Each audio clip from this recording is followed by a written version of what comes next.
Okay. Hello, everyone, and welcome to the CIA's Cosmic Intelligence Agency's Solstice Update. The Capricorn Ingress, as we call it. We all, I don't know, I think there's a lot of people and astrologers around the world that look at the Capricorn Ingress to get a feeling about what's happening in their country, what's happening globally, as an indicator for the next 4 months or 3 months or so. And if you have watched the CIA's Ingress panels before, they are recorded and uploaded on our website and YouTube channel. So if you are watching later on, welcome as well. So thank you for all that registered as well. And yeah, we're happy to bring this to you today from all corners of the world. So let me introduce from the top left. I'm Julija Simas, Agent 12, and MJ Patterson in Halifax, Canada is our representative who helped me put this together today. So thank you, MJ, and welcome, Agent 121. And then we have Liz all the way in Amsterdam. Welcome, Liz. Agent 115. Yes. Now, you know, and we have a special guest all the way from Sao Paulo, Brazil. Yes. Paula Belloumini. Welcome, Paula. Thanks for joining us. Thank you. Yeah, so we've got a good overview from the 4 quadrants of the planet, which is going to be a good look at, you know, just some specific things. We can't cover it all, but if you subscribe to our newsletter, I am collecting a whole bunch of links for you to watch over this next period in regard to what other people are doing around the world, because there's a lot of people commenting on ingresses and, you know, the 2024 and all that kind of thing that you can access. So I'll be putting that together as well. So I'm just going to share my screen to start a few things off. So it's the solstice. And I just wanted to share this image that I found in a cosmology museum in Lithuania a few years ago. And it shows us the southern points and the northern points of the sun's, you know, declination at the times of the solstice. So it makes a flower of life, as you can see. So, of course, the sun is in its most southern declination. It's summer in Australia, and it's, you know, winter in the north, where everyone's getting ready for, you know, a cozy Christmas, whereas in Australia we're boiling hot and hopefully not waiting for bushfires. But I love this little diagram because it does really show the flower of life that we're actually, you know, living in at these times, with the most southern and the most northern declination. So the 2 points in the southern area, of course, show the sun rise and the sun set at the solstice. And that's what makes up this flower of life image. And, you know, in these northern pagan lands of Northern Europe, all the houses are decorated with these motifs. And this is where it actually stems from. So, you know, I mean, connecting to the amazing power of the sun and its movement, or the earth's turning, has been something that has been part of us from, you know, for a very long time, right?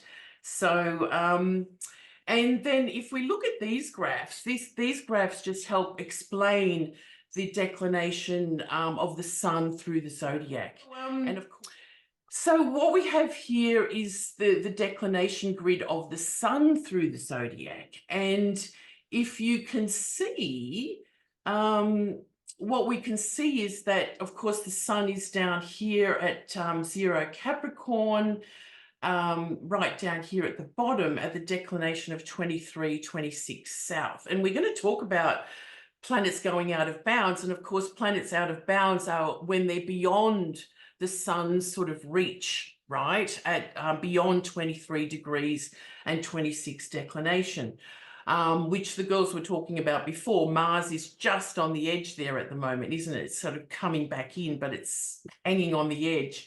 And, you know, we think about the last few months, how precarious it has been with Mars out of bounds, or the last few weeks, let's say. And of course, planets go out of bounds when they are at the extreme solstice zodiac signs like Cancer and Gemini, Sagittarius and Capricorn, and sometimes Scorpio, Aquarius, and sometimes Leo and Taurus as well. So it's almost an indicator that if there's planets in those signs, you would check if they are going to go out of bound. They don't always go out of bound in those signs, but that's if they do, that's when they're going to do it, okay? And then these are the degrees of the sun when it is, you know, at 0 Pisces, as we know, 0 declination for Libra and Aries, and so on. So it's just a little good map to keep in mind. Have you guys seen this before? This one on the left? No.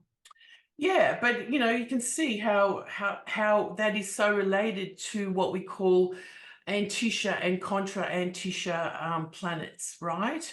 And of course, planets that then we call parallel or contra parallel, because they are the same declination, either both north or both south, or north and south, which is contra parallel. So these are the graphs that sort of help us kind of determine these things as well, right? So I just wanted to add that in there. And then this is now a really, you know, zoomed up image of the sun at this solstice period, where the sun stands still for 3 days before, like it's just hovering there before it sort of turns around again, although it's of course the earth tilting and turning around again.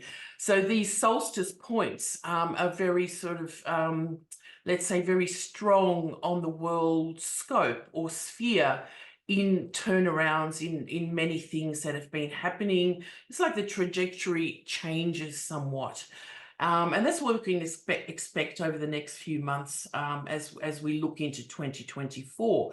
But as we can see, the sun is very, very close to, or as we call the closest star to this period is Spiculum, which is actually a huge nebula called M8 Lagoon Nebula. And of course, this part of the sky is the intensity of, you know, close to the galactic center, where all and so many, what do you call it, nebulas and galaxies and, you know, the M objects all over the place, as you can see how dense it is. So it's just something to keep in mind. Now, Spiculum is actually the point of the spear of the Archer of Sagittarius. So if we understand, you know, the tropical zodiac as opposed to the sidereal zodiac, when we are looking at the Capricorn Ingress, we have the backdrop of the stars of the galactic center and that area of Sagittarius, or the beginning of Sagittarius. Does anyone know much about this, the star Spiculum or this Lagoon Nebula, or have you looked at it in your fixed star kind of stories at all? No? Anyway, something to keep in mind, and I think this is also kind of denotes the intensity of this time when collectively we're all looking at the bigger picture, right? We are looking at the big story and how humanity is bound together, you know, on our trajectory and the future. And it is very much about this kind of huge area of the zodiac that connects to the middle of the Milky Way. And if we remember 2012, when the solstice sun directly aligned with this galactic center. Now it's actually moving off a bit. So, but anyway, it's still there, and it will still be there for many, many years. So just something to keep in mind about the intensity of this time. Now, this is an image of Scorpio constellation, and I just want to tell you a little bit of a Christmassy story.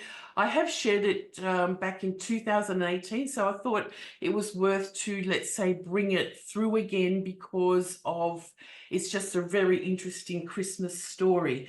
So what does that look like to you guys? Like, this is from the Northern Hemisphere perspective. From the Northern European perspective, back thousands of years ago, they saw this as a sled, right? And also the horns of a reindeer. So that the reindeer, now when we know that if the sun is in Capricorn or sidereal Sagittarius, what's rising before the sun is the constellation of Scorpio. So the constellation of Scorpio rising before the sun was always the herald of the solstice. And this is how, some of the stories developed of the sleigh, the reindeers bringing the sun after it's been forged in the sign of Sagittarius, which is so beautiful, by the human that has been forging the sun while it's disappeared before it reappears or rebirths for the solstice in the north, right? So you might know some other stories about, where you come from in regard to the solstice time. But here's the solstice chart here with the Capricorn, sun at 0 Capricorn. And this is back, 2000 years ago, okay? And we can see that the inner chart is the tropical zodiac and the outer zodiac is the sidereal zodiac. So as we can see, and again, a very important thing to understand in astrology, and many of us use the fixed stars. The fixed stars are, the 0 Capricorn tropical sun is, like I said, at the backdrop of the beginning of Sagittarius, this very dense part of the universe or our galaxy. And then if we look back 2000 years ago, we can see that they were overlapped. Capricorn was overlapped with the Capricorn stars, right? So just to show, and then hang on, let's go to the next one. And then I've put this now together from Lithuania, where I learnt this from, and we can see in back 2000 years ago, the solstice sun. Oh, this is just before, it's the day of the sunrise of the sun. We can see Scorpio up in the midheaven. So again, why reindeers and sleighs got to do a lot with Christmas, right? But of course, now that we look in 2023, the Scorpio, the sun is now very much on top, always going to encroach the Scorpio constellation, over the years. So that will disappear. So there's a few of us agents that, really love the star stories. And, it's almost like there is a need for upgrading the stories that we're in at the moment, right? We are very much hell-bent on the past or the Greek mythologies. And, it's very much, it's important to align yourselves with what's happening in the sky. So I just wanted to bring that in. And this is, of course, the zodiac that it comes from, the ancient Lithuanian zodiac, which had a few different characters. For example, the archer was an archer, but not as a centaur. It was just a human archer, forger, right? Someone that forged the sun before the solstice. Scorpio was the 2 reindeers again with the horns, like Scorpio looks like. And a few other things. I won't go into that now, but I just want, and Capricorn is Capricorn. Some of them are the same. Capricorn is a goat. Some things are the same, like for example, Pisces is like a lightning bolt that connects heaven and earth. Anyway, I've always wanted to do more about this zodiac. It's very fascinating, and it shows how different cultures around the world have had different associations. There's no scorpions in Northern Europe. So this is now what it looks like, let's say, in the Stellarium software, again, 2000 years ago. Actually, I made this 2000 BC. So here we have the Capricorn sun rising, and here we can see Scorpio fully in the sky as the solstice sun rises. and then how different it is now when the solstice sun's still at, you know, 0 tropical Capricorn, is showing that the Scorpion is really quite low in the sky and not fully visible anymore at this time in the solstice. So Liz, being in Europe, how do you see the sky a lot at you know, at this time of the year? I live in a city, Jules, so Yeah, we've got a right. lot of light pollution. So to be honest, the sky, I mean, if you go to a planetarium, which I have done, and you get to Yeah, see then, you know, an unpolluted sky above Amsterdam, you realize how little you're actually able to see. well, It's yeah, really yeah. bad. There's a lot of calls, particularly in the UK, for lowering street lights, so that they put the light down as opposed to At up, night, so for you example. can connect further. Yeah, that's nice. Yeah, Yeah, yeah. yeah. But yeah, you know, the moon is It quite is a often very very dense part of visible. the world, isn't it, with light pollution and population and all that kind of thing. So, It is, yeah. it is, But you anyway, know, and so then you this do is your this is the best. view from Australia or Melbourne at the moment, and of course we see Scorpio in a, you know, from the other angle, and it's of course a summer sign, so it's a lot higher in the sky for us, and it's got, you know, it's kind of moving through the landscape a lot differently. Scorpio actually rises full on like you know, like a long piece of stars, you know, rising up like this before it turns around. So it's huge when it rises here. So anyway, just a bit of star stories. And then this all came from, again, what we did with Gemini Brett and Olga Morales, and I think it was Stephanie Johnson back in 2018. And I'll put this link, you know, in the comments and when I share this. And Gemini also did a kind of story on this about the sleigh, the Polaris star circumnavigating at this time, well, it never sets really, in the Northern Hemisphere. And that is that, you know, the story of Santa Claus going around the world in one day. Beautiful story, right? And then Olga Morales reminded us that Sirius in the Northern Hemisphere at this time of year is, what do you call it, at the peak, at the midheaven, when the sun is at the bottom. So Sirius is actually, so, you know, the star of Christmas, the star, you know, that sort of decorates the top of the trees and all that kind of stuff, is actually representation of Sirius, the brightest star in our skies, of course. So anyway, just a bit of that. You can connect to that those stories more from our website. I've put that up as a renewed kind of post at the moment. So now, girls, this is the Capricorn Ingress. Let's kind of just decipher this a bit, because we're going to go into all the sections, starting with Liz and then Paula and MJ, or whichever way works after that.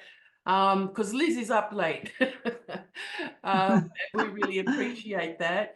But let's just have a look at the major sort of aspects that we can see in this Capricorn Ingress chart. This one's set for 0 Aries, and again we will put it for particular places as we go. But of course, the biggest thing that stands out is that the sun, or the moon, is exactly trine the sun. The sun is trine the moon and Jupiter as well. So we've got the Capricorn and the Taurus energy coming in. A big one is the Mercury retrograde, isn't it? You know, conjunct the sun as well.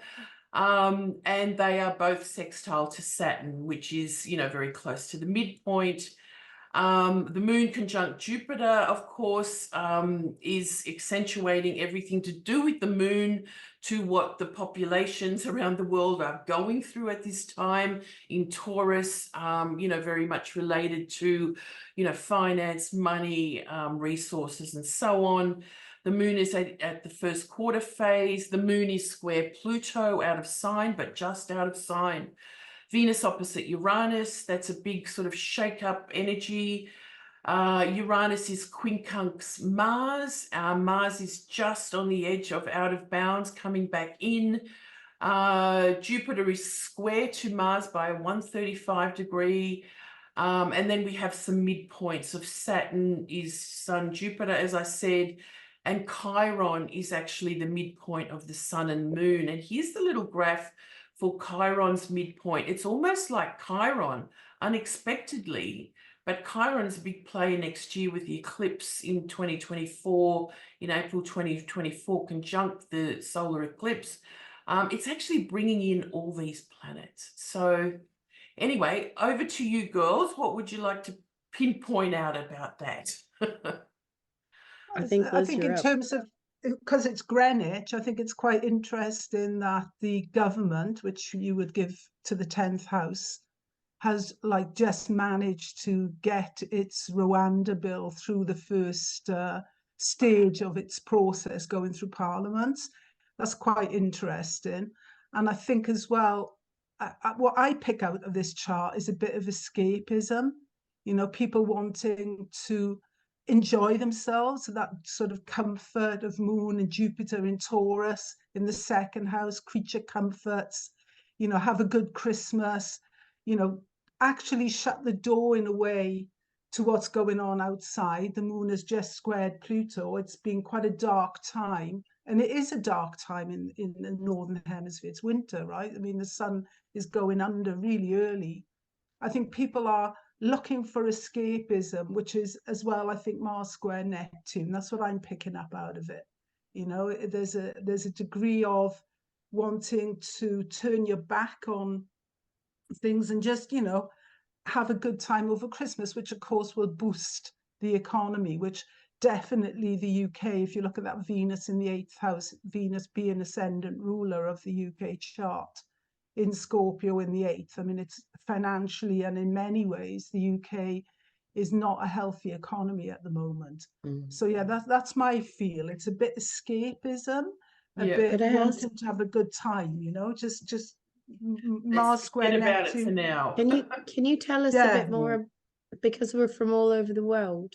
Could you tell us a bit more about the bill that's just gone through Parliament, please? Well, I mean, it's, you know, the government have sort of kind of bypassed a lot of, trying to bypass a lot of the sort of organizations that concern themselves with the care of migrants, immigrants, particularly those that come with small boats from France.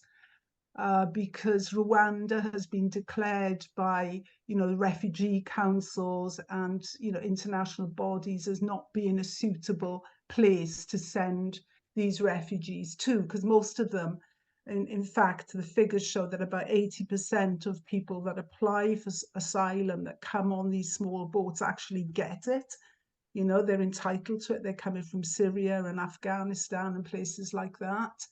So is it right to send them to Rwanda? And the battle between the government and, you know, some forces within the Conservative Party that want the law to be tighter, you know, because there are still a few loopholes which will allow asylum seekers to not be sent to Rwanda.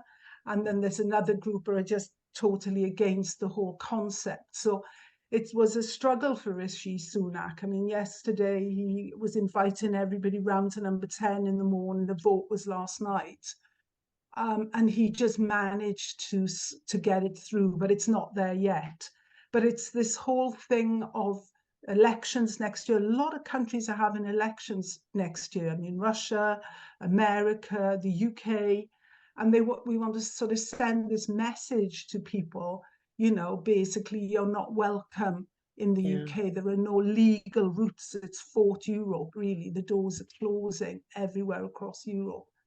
When in fact, as I said, these are a small percentage of the number of immigrants that come into the UK every year. I think it's something like 40,000, which if you look at the total figure isn't a lot. And most of them will be entitled to asylum. But it's a real sort of hot potato in Europe at the moment, this whole asylum thing. Thank you. That really is helpful. We have a question. How much of an orb plus or minus is being used?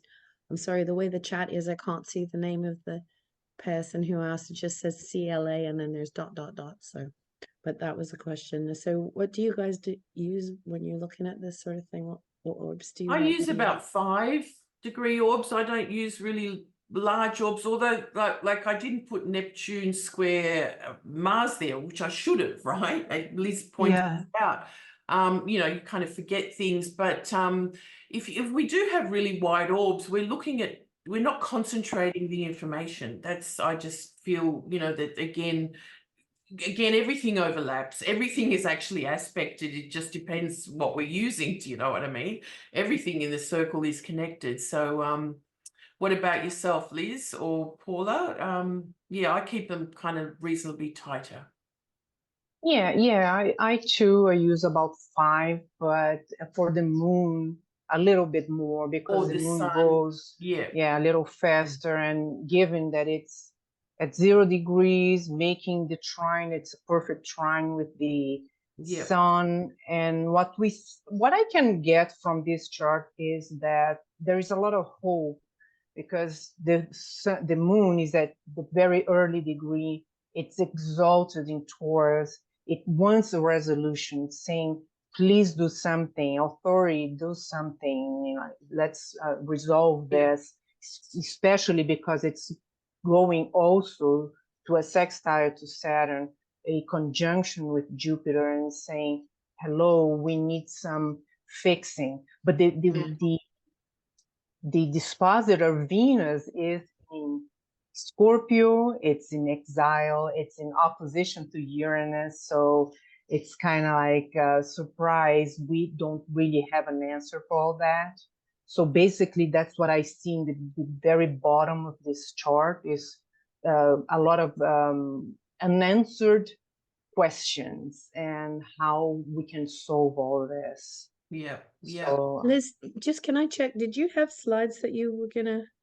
Yes, we'll get to Did you Liz wish in a to share sec. slides? I just wanted to sort of generally, you know, just get the flavor of what's going on. Oh yeah, no, 100%. I just realized that we were. We said over to Liz, and then I forgot to ask about sharing I'll just finish slides. these. This is a declination chart, and we can see that there's a few things. Jupiter and Saturn are actually contra-parallel, so north and south exactly 12 degrees from each other. So it's bringing in the hidden aspects that, again, we don't see when we're looking at, you know, a normal looking chart, of course. And we can see that Mars here is 23-31, just on the edge, you know, of coming back into bounds. So, Liz, we can start with you in a sec. I've just circled the places that we are on the planet. This is the Astro-cartography chart, of course, for the ingress, and I'll talk about that a little bit more later. But for now, let's go on to Liz. Because she's got prepared a few things about her corner of the world. Well, I hope so. I'm going to share my screen. I do think it is pretty darn cool. I've seen lots of these panels. I don't think I've ever seen a panel where legit we've got one person from every quadrant. It is pretty cool. Oh, we've had it before. We've had it before. Yes. I've just missed it. Not all the time. It doesn't work out that way, but it's amazing because we usually can get, you know, 2 places because the time zones. But yeah, it takes a sacrifice like Liz is doing to be like Liz is making. So I'll just shut up then, shall I? I want to hear what she's got to say. But Jules, didn't we do last time? Didn't we do a couple of panels? Yeah, we did. We had a few in a row from different. I think we did. I think we did about 2 groups on the solstice, didn't we, last Christmas, if I remember? Oh, they all meld. But anyway, anyway. Can you see my screen? Oops, yes, I'm going in the wrong direction. Yes. Oh, what's happening? No, I'm not happy with this now. I'm having a bit of a problem as well. Let's see. Let's go back up. Okay. Anyway, so I'm just got a few slides to share, not an awful lot actually, because I'd sort of committed to doing, when I looked at all of the charts that I said I was going to look at, I was going to do Russia and, you know, Gaza and Holland, and in the end it was just a little bit too much. So I tried to see if there was a sort of commonality there that I could make a story around that was meaningful, at least that I thought was meaningful. So one of the charts I want to look at is for the ingress is Russia and of course Ukraine. And I've started with this image of the Russian horoscope in the center. I use the communist primary chart, which is from the Book of World Horoscopes. And a lot of astrologers still use this 1917 chart. And on the outside, I have the horoscope of Ukraine. And if you look at where the contacts lie between Russia and Ukraine, you can see this sort of bound at the hip kind of quality there, you know, in the fixed signs. The major conjunctions are in the fixed signs. So there's a sense of not letting go of a kind of a struggle there. You know, Pluto, Sun, for example, is really intense. Moon, Uranus, so a lot of the outer planets involved. And if we look at the chart of just Ukraine, I'm pulling this chart up because Mars in this chart is at 25 degrees 5 Virgo. And I think we've just been talking about Mars being out of bounds. And I think Mars is a real player this year. Because, you know, Mars has that ability to set things off, to kickstart things. He's a bit of an agitator, a bit of a troublemaker at the best of times, right? And this is the chart anyway, the birth chart of Ukraine. And as you can see, it's a bit of an odd chart. It has a very, you know, pretty good looking Saturn in a way in the first house in Aquarius, but it isn't very integrated. It isn't doing a lot. You know, there's a there's an opposition with Chiron, there's an inconjunct with the Sun, but it's at the early stages, right, of Aquarius. And the Sun as well, it's kind of, you know, not really doing a lot either. It's not aspected. It's kind of a bit of I feel a little bit of an unbalanced, a bit of an unsteady chart. And Mars, an important planet in the horoscope of Ukraine, is on the Saturn-Pluto midpoint. And if you look at what Ebertin has to say about that, he says Saturn-Pluto, it's a martyr.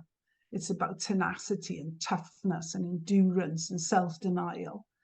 But it's also about brutality and violence and the necessity to fight for one's existence in life. And this is definitely something that we can see in a year like this year, where Mars is a big planet. So what is the commonality in the charts that I've looked at is basically that most of them have Scorpio rising at the Aries Ingress. So we know that when you have a fixed sign on the Aries Ingress, that is the chart until the next Aries Ingress. It's for the whole year, right, until the next Aries Ingress. We don't need to look at any other charts. So this chart for Kiev in Ukraine with its Scorpio ascendant is actually encompassing all of the other Ingress charts. It's the main chart. And as you can see in this chart, the ruler of the Sun and the ascendant here is Mars, and it's in the 8th house, and the cusp of the 8th house is going into the 8th house, which in a way, if you look at this, we just noticed with the winter solstice, once again, Mars now in Gemini, in Sagittarius is square in Neptune. And this Mars, which is also out of bounds, is square in Neptune. So it's the same stamp, if you like, on the flavor of these two solstices, these two Ingress charts. So Mars, yeah, going into the 8th, out of bounds, it's a wild card, right? You know, Mars out of bounds, it's going to do its own thing. And it's coming out of a long stay in Gemini. And the long stay of Mars in a planet is significant. It's a 79-year cycle. And so it's two periods of 32 and 47 years. And then it'll be a long stay in the sign again. So the last time there was a long stay in Gemini was in 1943-44. So it's a really interesting cycle, which Dane Ruddier drew attention to. And Mars retrograde as well in that period is closest to the Earth. So if you think about Mars in Gemini, right, then I find it's a really good sort of hot air kind of thing, you know, you know, kind of pumping things up. It's square Neptune, so there's that element of fear, you know, and yet it's not easily, you can't easily deal with it. It's a sort of, you know, intangible quality to it. So this is all around the Aries Ingress. Saturn has just entered Pisces, and Saturn in Pisces this year, it ends the year. If you look at the December ingress and you look at this ingress, Saturn is virtually where it was in March as well. So we can see that there is a sort of two hands coming together with these two charts in a way. The sect light is the moon, and the moon here is applying to a square to Mars. And what does the moon rule? You know, it rules the people, it rules women, it rules children, and it's ruling the intercepted 8th house here. So you can have this sense of, maybe in a way, of people suffering, because Mars, it's a square, it's a malefic planet, it's the ruler of the sun, it's the ruler of the ascendant, and it's a planet, as we've just been talking about. So Mars is. I noticed that you have a mutual reception with your. That's going to be mentioned. Mars, yeah. and sorry. Mars Mercury. Yeah, indeed there is. So what we have with Mars is ruler of the Aries Ingress, and it rules the ascendant of all the Scorpio rising Ingress charts. And as Julia just mentioned, Scorpio is a large sign. So when it rises, it takes a long time. So a lot of people have Scorpio ascendants, right? They do. So Scorpio rising is kind of cold, watery, right? It's kind of damp. It's ruinous houses near water. It's retrograde close to Earth. And Holden says of it that it's in the 8th house, it's not good for one wanting to wage war. It's malefic in the 8th. It increases the malice of the planet. And it's also about the resources of your enemy. And this is the Aries Ingress Mars. Liz, So I just want to point out, sorry, just yeah. Scorpio rising as a long ascension sign is only in the northern hemisphere, and the southern hemisphere rises quickly. So it's the opposite. It's the reverse of the signs that are long ascension in the northern hemisphere is opposite in the south. Okay, well, I'm just looking. Thanks, Jules. That's really good to know. That really is good to know, because I'm just looking at charts in the northern hemisphere mainly. You know, I don't really do an awful lot with Australia and New Zealand, and you know, so I'm not really aware of that. So that's good to know. Which is the joy of this international kind of, sort of shenanigans. It's well, absolutely. It's just a bit something that I've been very aware of, because when we do things like progressions for relocation or that kind of stuff, it's so different if your ascendant is from the north, or, you know, if you've moved anyway, going off topic there, but just something to keep in mind for a lot of people. But anyway, yeah, anyway, this is the midpoint of the Mars at the Aries Ingress, and you can see it's on the Sun Neptune midpoint, it's on the Moon Mercury midpoint. So yeah, you get that sense of unclear intent, you know, idealism, deception, confusion, all these kind of Neptunian things. So yeah, if you look at the Capricorn Ingress for Ukraine, just to, you know, compare, and we see that actually we still have Scorpio rising. It's the same ascendant. As I said, if you look at the movement of Saturn, it's hardly moved at all from the March ingress to the December ingress. So there's that sense of getting stuck, really. Think of Saturn certainly in terms of warfare, Mars, 8th house. You know, feet are Pisces, right? So, you know, this is feet getting bogged down. You're not making much progress. It's kind of that kind of sort of stuck in the mud kind of feel I find with Saturn in Pisces. And again, what we've got now is Mars in Sag. It's opposite the Gemini position of the Aries Ingress. It's out of bounds, jest. It's square Neptune. Saturn is now direct. And we can see what's happening in the Ukraine now. It's, you know, it's having difficulties at the moment. It's having difficulties getting aid.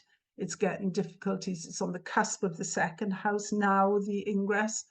And, you know, America's sort of dragging its feet with regard to finance. Europe is as well, you know, and that is a big problem for Zelensky and for the Ukraine in general. If we look at Moscow, we see it's the same thing. It's the Scorpio rising. It's, again, Mars on the cusp of the 8th house there. And what's interesting, what we're seeing in Russia at the moment is this whole economy of death, you know, with Mars around the 8th house. So, you know, the average salary of a worker in Russia would be about 388 euros. But if you go and join the army and you fight in Ukraine, you suddenly get nearly 1,900 euros a month salary. And if you get killed, I mean, the payout is enormous. It's 50,000 euros plus life insurance. So there's this whole economy going on in Russia around the sort of what they call the death economy, involved in the military, Mars on the cusp of the 8th. Again, if we look at the Capricorn Ingress, which, you know, if we think of the Aries Ingress as covering the year, very little has changed here. It's still just Scorpio rising. We've got the Venus-Uranus opposition here from the 12th to the 6th. The 6th is the actual army, the actual technical and the state of the army, the state of its equipment. And what's happening in Moscow at the moment, in Russia at the moment, is they're getting much better at, you know, because there's a lot of sanctions against Russia, but it's not, at the moment, it's not damaged the economy at all. And what we're seeing, in fact, is that there's a lot of support still for Putin, a lot of support for the army. That's that Mercury, Mars mutual reception. He's very high in the polls. I think he's got like an 80% approval rating, which I think most Western politicians would be very envious of. We see the same thing in the Aries Ingress when we look at Westminster, when we look at the UK. So these charts, we would say, are covering the whole year, right? The Aries Ingress.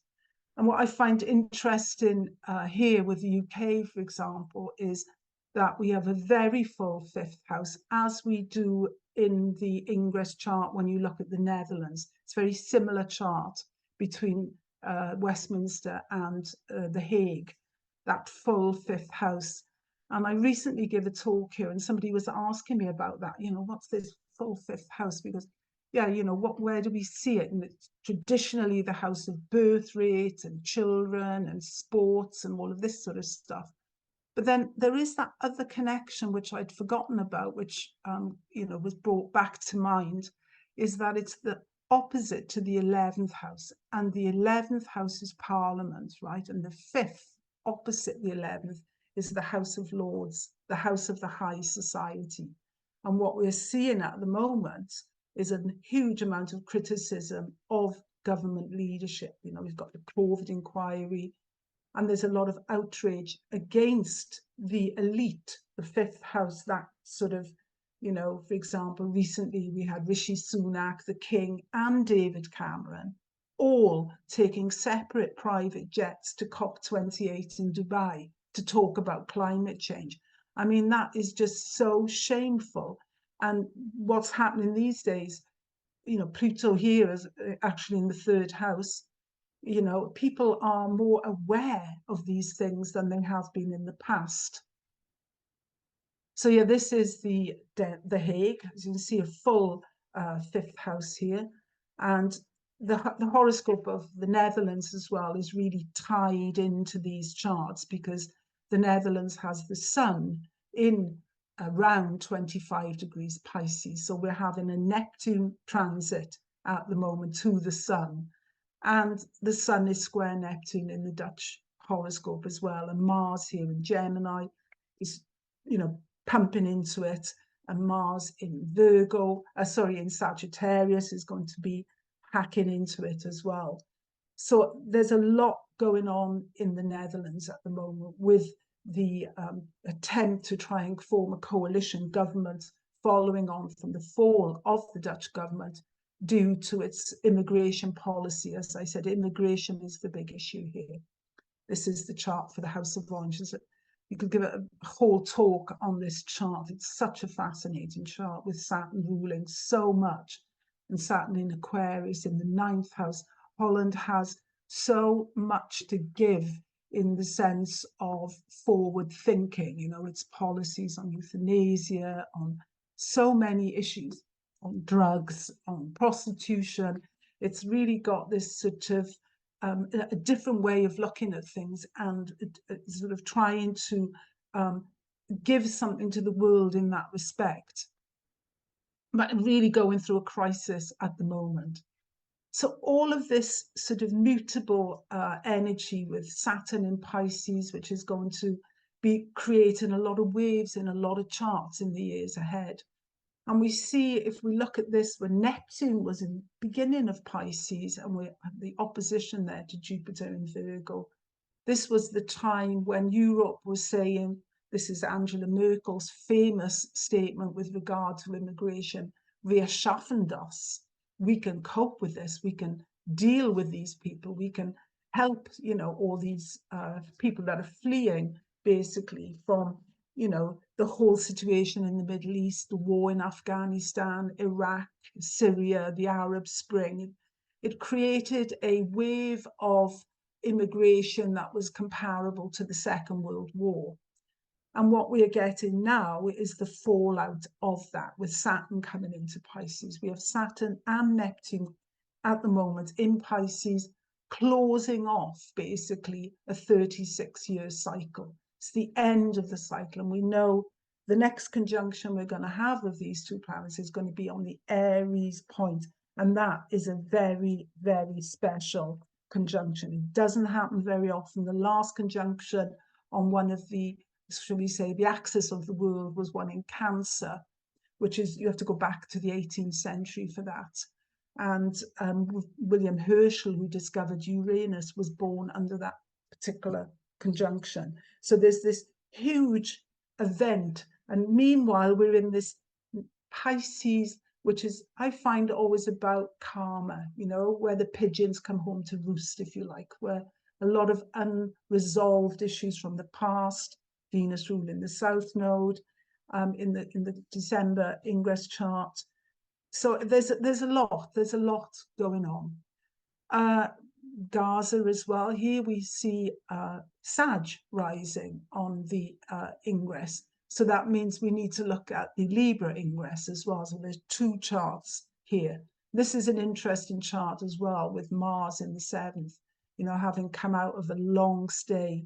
It was a big 6-month period that Mars was in Gemini. So that, you know, that idea of plotting comes to mind, actually, I think, as well, working things out. And here, of course, the square here from Neptune and the moon right down on the IC, which that element of suffering is in there. And when we look at Tel Aviv, it's almost exactly the same chart. And then the Libra eclipse, which you need to take into account if you've got a mutable ascendant at the Ingress, gives us again that Scorpio rising. And the eclipse of 14 October was in 21 degrees Libra, which is right on the Mercury of the eclipse chart, was exactly on this Mars in the Libra Ingress, which you need to take into account. So yeah, there's a lot there. And that's, didn't do an awful lot on the Capricorn Ingress because I didn't really feel that in terms of the mundane charts, looking at the charts I was looking at, that I felt the Aries Ingress pretty much covered the ticket. So I hope I'm all right with what I've done there, Jules, but that was my contribution. Of course you are. That was stellar. Yeah. Yeah. And Good. again, yeah, showing us, you know, I mean, looking at all the 4 ingresses, you know, the Aries one, yes, overrides it if it's a fixed, you know, ascendant, as you're saying. But anyway, everyone's got sort of different ways of looking at it. But thank you for that. Thank you for sure. We will, anyway, we'll keep going. So over to Where's it later, at your place or Paula's at the moment? Paula, It doesn't matter, I don't Or think. I you? think, are we both -4? So Paula, if you'd Oh, like you're to the go same. next, go ahead. I don't mind. Yeah. Any okay. comments on Liz's thing before we move on? Well, it says, thank you, Liz. Kathy says, excellent information. Sophia says, thank you so much. Anita says, awesome. Thanks, Liz. We are having the same issues with immigration in Toronto. Okay. Yeah. Yes, everyone's giving you a big thumbs up. Oh, okay. That's good. I mean, just noticing that Moon Jupiter in the 5th house for a lot of those charts that you showed for the Capricorn. Do you think that's going, I mean, is it accentuating, like 5th house is more, as you said, it's an attention to children and the leaders as well, isn't it? The leaders of the country are very much in the spotlight in those countries.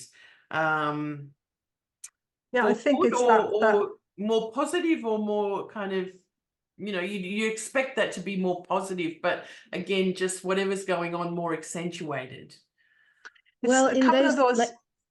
go ahead, Liz. Sorry. No, it's a couple of those older astrologers. I think it's not Alan Lee, but it's something like Charles Carter and Safariel. They did a book on mundane astrology, and that's the only place I've ever seen that said that the 11th house is Parliament and the It is, 5th yeah. is the House of Lords, Mm. and therefore, you know, the kind of idea of exorbitant wealth.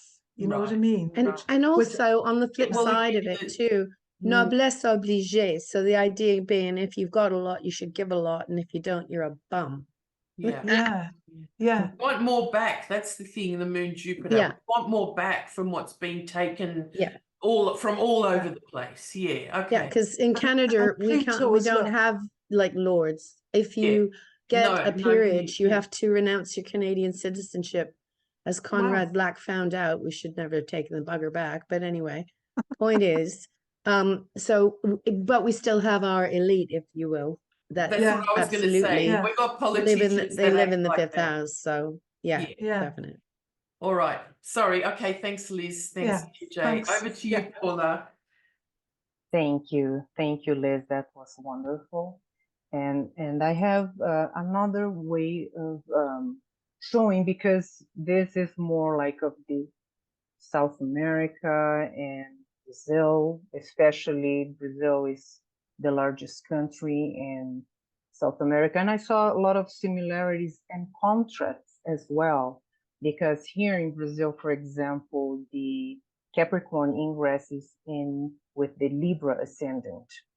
And so we get Venus to be our ruler in this case.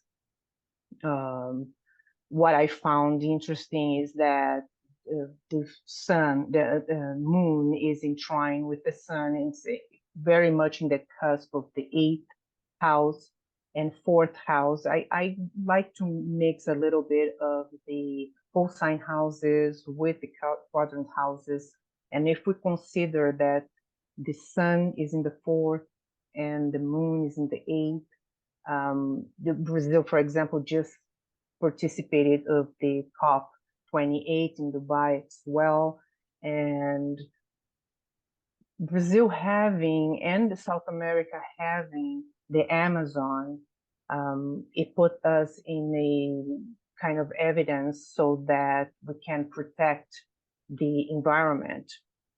And I found it very good that Brazil, at least we are now with the new president since January of 23, who is a lot more environment oriented. He put back together the offices that protect the Amazon, and is fighting a lot against the illegal mining, against the extradition of the woods.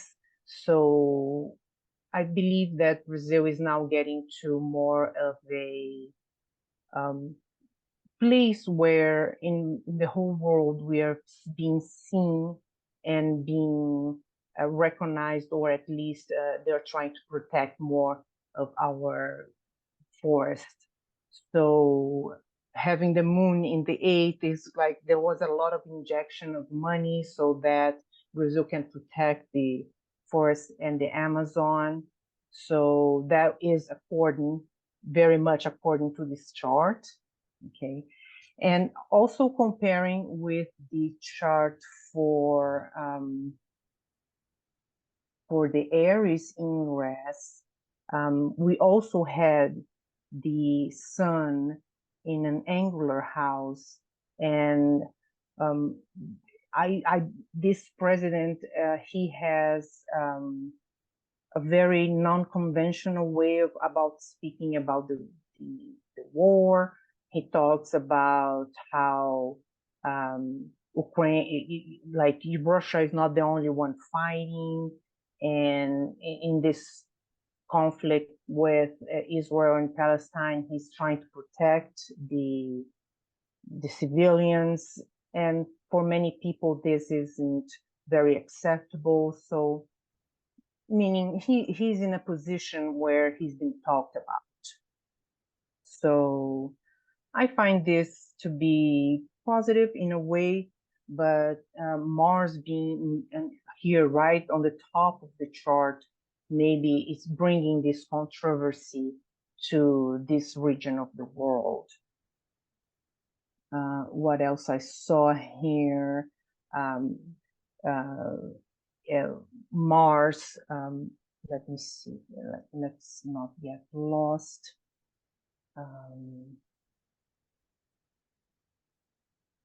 Well, what I was doing is I was comparing these both charts as well, the Capricorn Ingress and the Aries Ingress. In the Aries Ingress, we see that Mars is at 27 Gemini, and in the Capricorn Ingress is at 20 degrees Sagittarius. It's right in an opposition.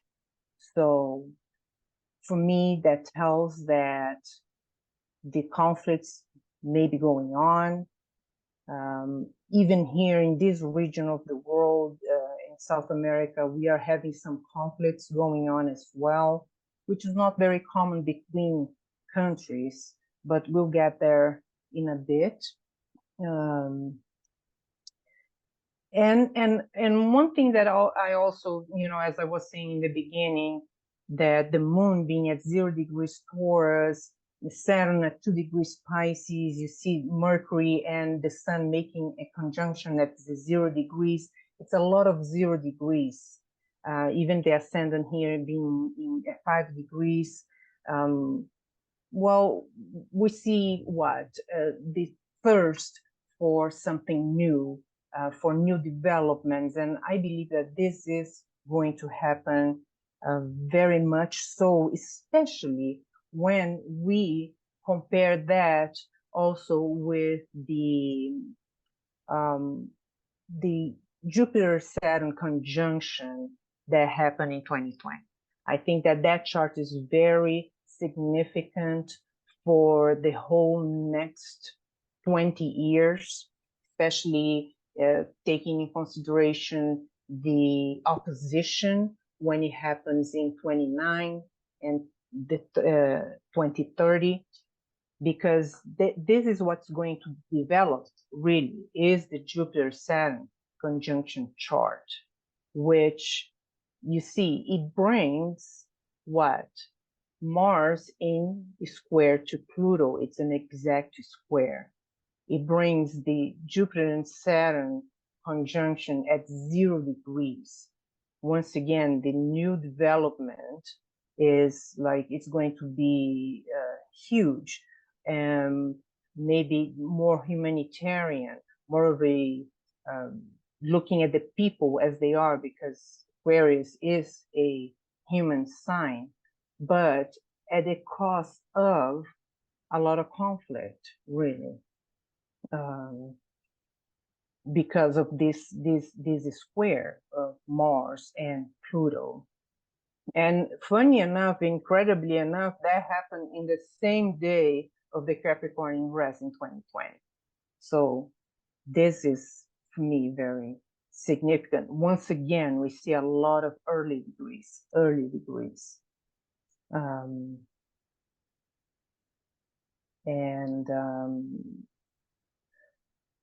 this square, the Mars-Pluto square, is kind of a sign of how the conflicts are going to play out. We need to consider that the surprise attack that happened in October 7th, Hamas and Israel, happened one day before the Mars-Pluto square this time.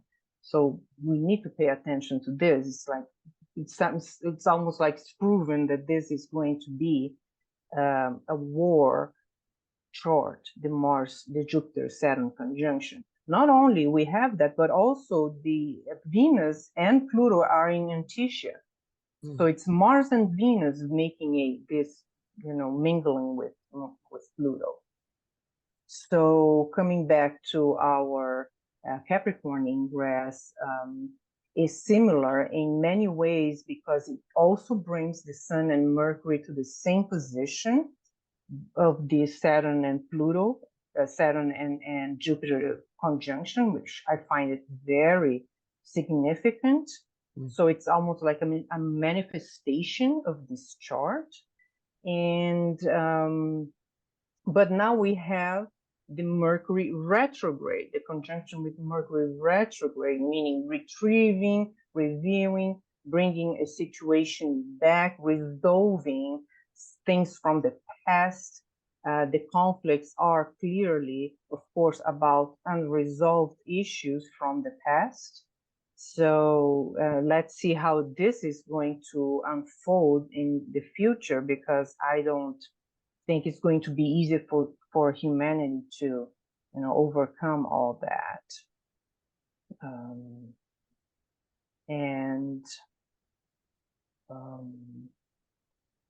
We see that Mars is going to be making a conjunction with Saturn in February, with Pluto, I'm sorry, exactly at the 0 degrees. February of 2024 is going to have a lot of planets in Aquarius, and every single ingress is going to be making a conjunction with Pluto. So I'm a little concerned with that time of the year 2024.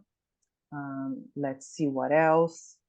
Well, and then I was taking a look at Brazil as being one of the main countries in South America, not only because I live here, but this is the independence chart for Brazil. This is a chart that's been tested and very well used by all astrologers. So I like this chart very much. And it brings Jupiter and the moon in Gemini. We have the ruler of the chart, Saturn, in Taurus. Right now we are having Jupiter transiting through Taurus, and it's making a good phase for Brazil, I would say, because the new president has a more of a humanistic approach. So that's good. It's giving incentive to the indigenous population, to protection through the environment. He has a discourse of protection of the minorities, equality for salaries for men and women. So, we are having more hope, I believe, with this president, especially if you compare with the older president that was a little more of an inflammatory discourse. I was also taking a look at Argentina. Argentina just got a new president. This new president has a more of an inflammatory discourse. He wants to change everything. So you see how in this chart we have Mars in the 10th house. So it can be more of a difficult time for Argentina. I don't know. He just took office. Here's the inauguration chart for Argentina. We see that we have some planets that are angular. Saturn is rising. Mars is in the 10th house. So we have the malefics creating some situation there. and he just took office. The inflation is soaring. They're not even having products in the shelves, you know, so I am a little concerned with Argentina. I also took a look at Venezuela, because Venezuela also is having some, you know, wars and wanting to take territory from Guyana, that's right on the right side of Venezuela. And this chart, the independence, is very interesting as well, because it brings Mars in Scorpio, rising, the ascendant right there, and they wanted to have these votes of like the population saying if we need to index this territory from Guyana, as if the population saying something would have some legal say so, and it doesn't. But 90% of the population said, yes, of course, we should index this country, but that's totally illegal. And they did that in right when Mars was making a conjunction with the Sun at 25 degrees of Scorpio, right on the ascendant of Venezuela. And the Guyana said, this is totally illegal. So it's almost like they're in a conflict. And I can see that this isn't going to, you know, end very happily. That's conflict and possibly war between these countries. And just, you know, the last country I was taking a look is Peru, that also is having a lot of turmoil. They had the president, the ex-president Castillo, he tried to make a self-coup, trying to dissolve the parliament. It was really bad. That happened actually in December of 2022, when Mars was making an opposition to the Sun, right on that day. It was at 16 degrees of Sagittarius and Gemini. And they also have Mars in Gemini. So you see that didn't went well either. So there is some conflicts going on, and I think that this root chart, I'm calling this the root chart, the conjunction, the Jupiter-Saturn conjunction, now in a new triplicity, having a say-so in conflicts, because it brought that Mars in an exact square to Pluto. So how are we going to get this peace that we look for? How are we going to have a more equalitarian world, perhaps through conflict? It's worrisome. But even here in South America, we are now having some wars, which, you know, it's for a long time we didn't see that happening here. So I don't want to take too long. I know that MJ and Julia are going to have a lot of interesting things to say about their corner of the world. So that's my contribution, and I thanks for the invitation and everything. So if you want to take over. Thank you so Obrigada. much. Wonderful Thank to you. hear about that part of the world. I mean, there is a lot going on. There is so much going on. We are, of course, you know, so Western, you know, it is the Western world, of course, but, you know, we are so focused on other countries. So we need this input. So thank you so much. Exactly. I think so too. Thank you. Yeah. And for bringing up the, and reminding us of the Jupiter-Saturn conjunction, how relevant that still is. You know, like for the next 20 years, you know, definitely, or even 200 or whatever it is, 180 years. Yeah, the Mars-Pluto. What sign was Mars in again? In Aries. Oh, in yeah, Aries. In square to Pluto in Capricorn. Terrible. So claiming, and angular. reclaiming, fighting for all that. Wow. Yeah, so that's an important thing to, you know, keeping, again, the bigger cycles in the background of everything that we're looking at, isn't it? You know, so yeah, wonderful. And the resources, you know, the Brazilian, you know, rainforests, as we know, in a sense, it's always been a focus of the world, you know, the rainforest there and how it's the lungs of the planet, you know, and then we're all concerned about that place, you know, I mean, again, everywhere in the world. And, you know, and the grief that not enough is being done to protect it and everything. So hopefully this Jupiter moon, of course, it's only the Capricorn ingress, you know, we'd like to see it for an Aries ingress or for a Jupiter Saturn conjunction, you know what I mean, that lasts longer. That something will be done about the resource, you know, the protection and climate change and you know what we can do to protect ourselves or you know, better ways of dealing with it, you know. Yeah, because now we're having Jupiter on the 4th house of Brazil, and then when it goes to Gemini, we have Jupiter in Gemini in the natal chart of Brazil, so that's a Jupiter return. So I believe it's going to bring some good results. Yeah, great. So Kiwi says, love the interps, thank you. Yona, I believe it is, says thank you, great presentations. Oh, hey, Dawn. Hey, girl, good to see you. Dawn says, thank you, Paula. Appreciate it. And Cohen says, obrigado, Paula. And then Maggie says, this is such a fascinating panel. So great to hear what's happening in other parts of our world. Appreciation to you, Julia. Thank you, Maggie. Well, Maggie's age bring us 22. all We'll have to together. get her on sometime. Maggie Kerr in Queensland. So MJ, over to you now. Okay, well, Thank you. mine's a quick and dirty. And I will confess, let me see. First of all, let me just figure out how to share. Do I do a little like an homage or a little drinky poo for Mercury quick before I try to share my screen? Do you reckon? You'll be right. We can't. Hang about. Let's try this. Any luck? Yes. Yeah. Party on. Okay. So I'm agent 121.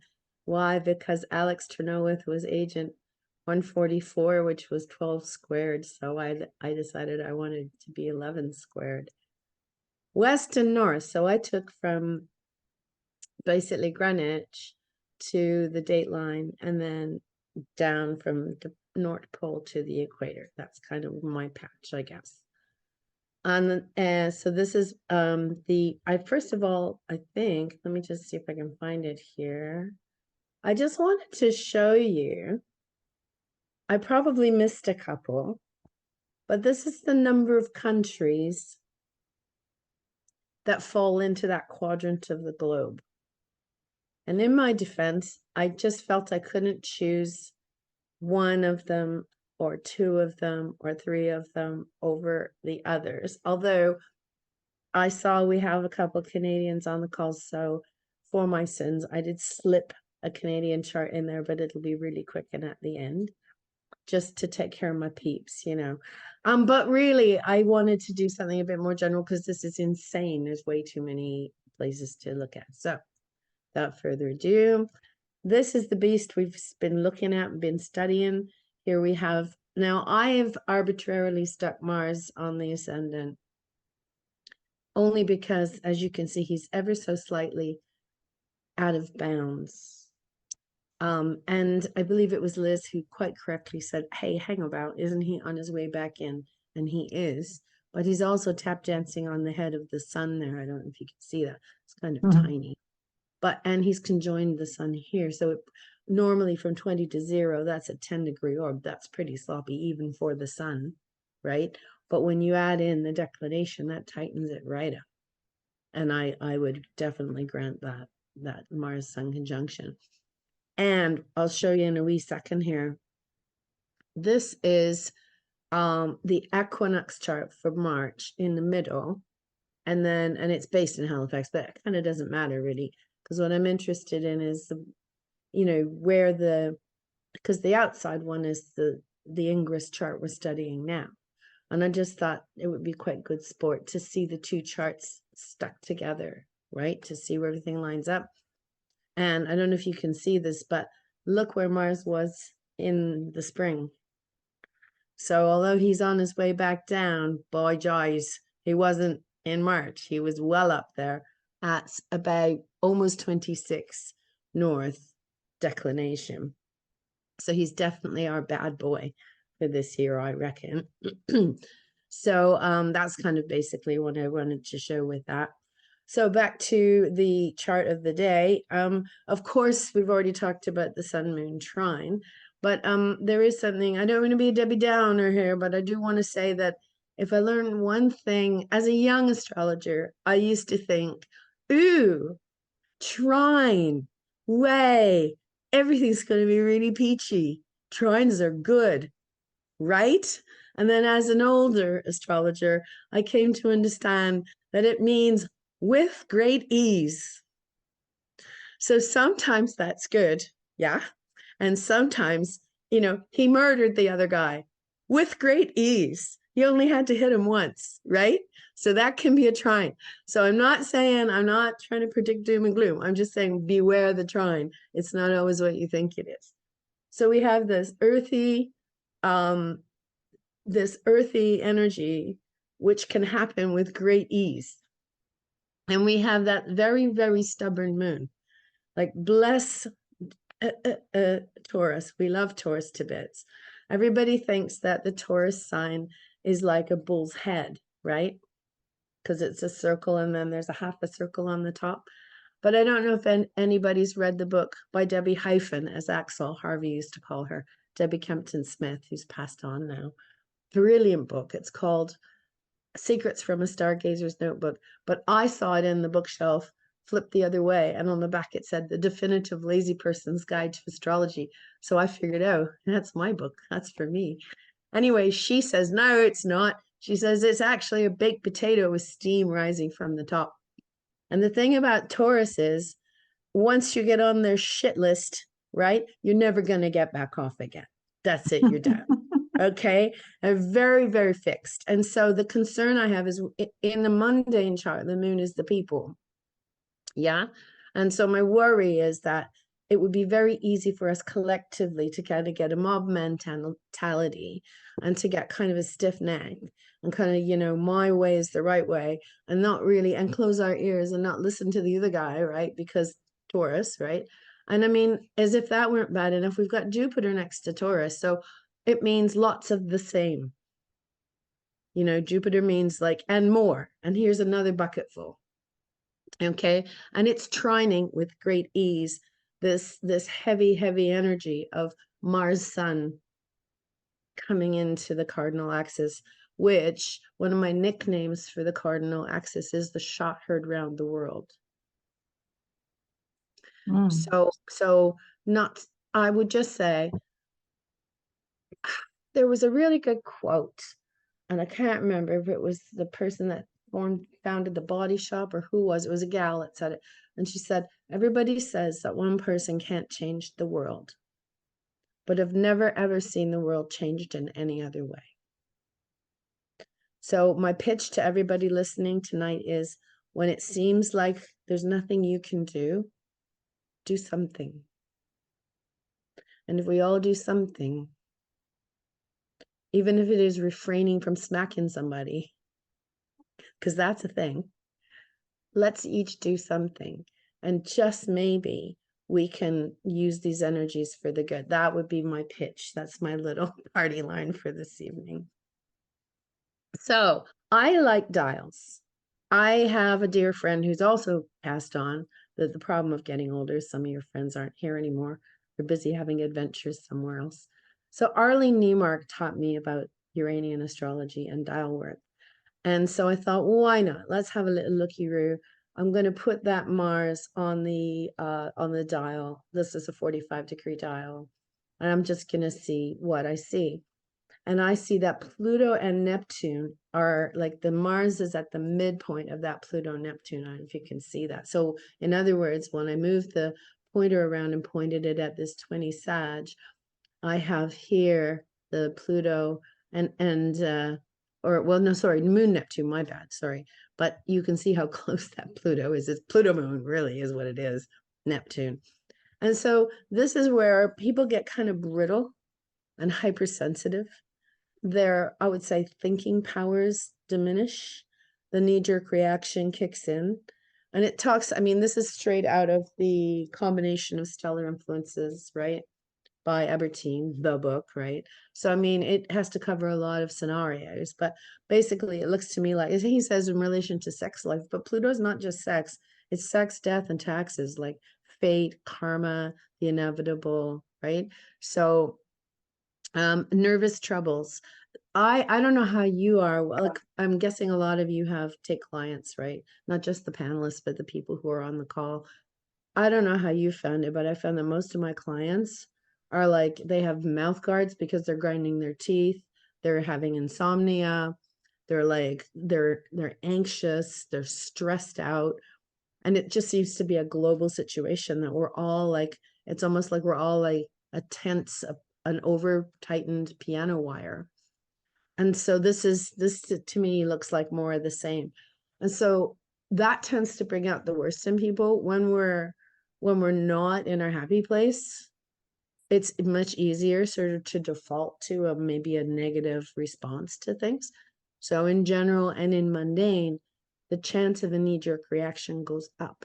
So again, my pitch is, we say that one person can't change the world, but really it's never ever been changed by anything else.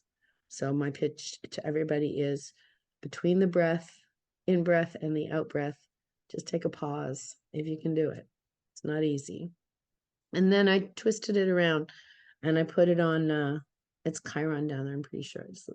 There it is, yeah, Chiron, which is a little bit naughty because it's not really one of the Ebertine planets, but I like Chiron, so I used him.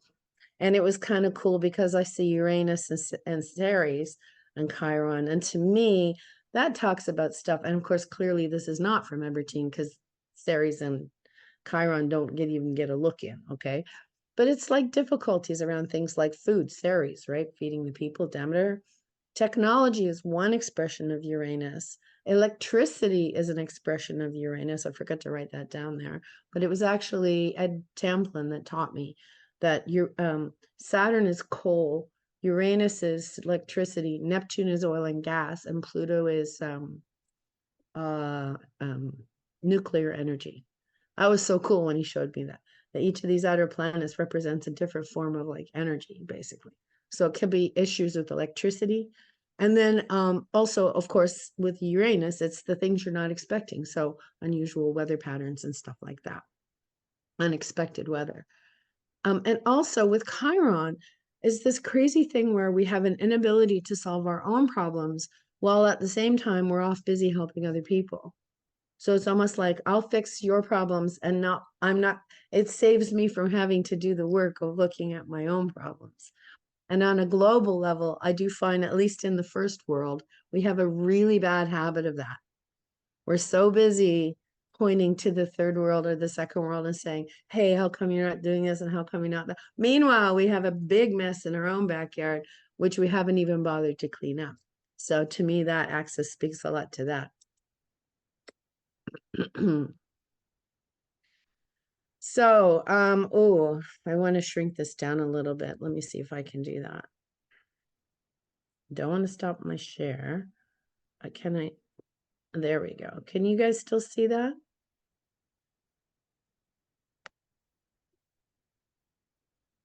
I don't know if you guys can still see that. I can't hear. Yeah. We can still see it. Okay, Can, wicked. yeah.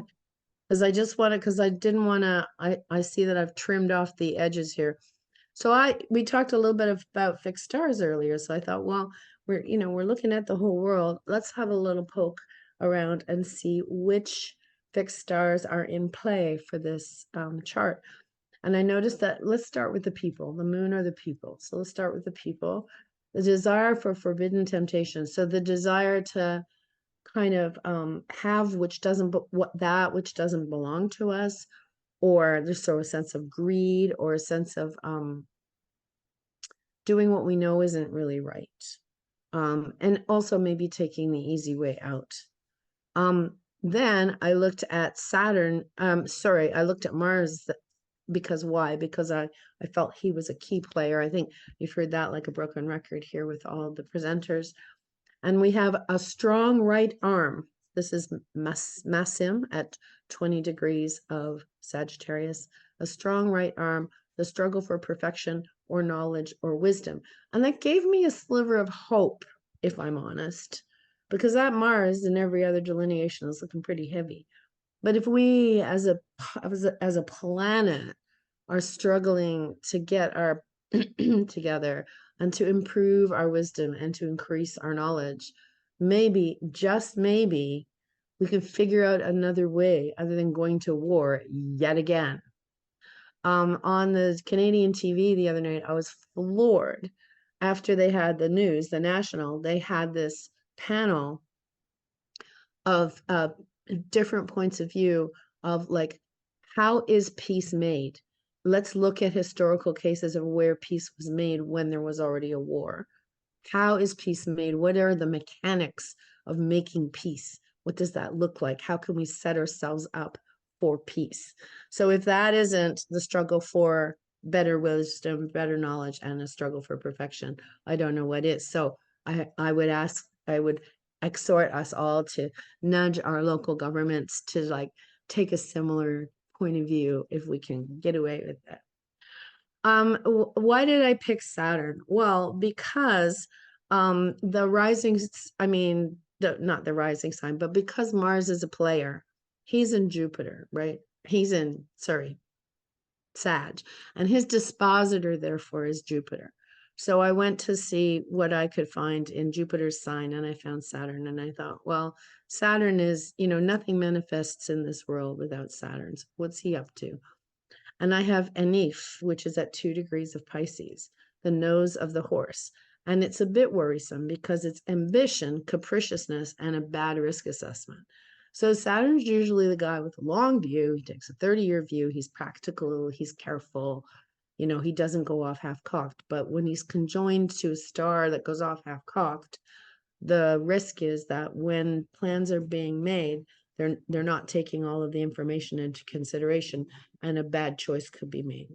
The other thing that we haven't really, I'm sure we sort of mentioned it in passing, but we haven't really zeroed in on is, have you noticed that all the planets are like lopsided? They're all on one side of the bowl, on the wheel. Like there's Venus, right? And there's Uranus, right? And these are just points, right? And that's a point of fortune, which is kind of irrelevant because we're not worried about, like, you'd have to know where, and this is Halifax, and so we're not really looking at point of fortune because geography. So we're not really looking at MC or ascendant or point of fortune. So really, absolutely everything is hard over between, like, you could draw a line with the ruler, all the planets are on one side. And why do I find that concerning? Well, just because it's very hard to get anything. That's not a balanced chart. That's where they're looking at one thing, but they're not looking at the other thing. So that's, I'm not keen on that. Okay, so let me go back. This is, let me just check what this is.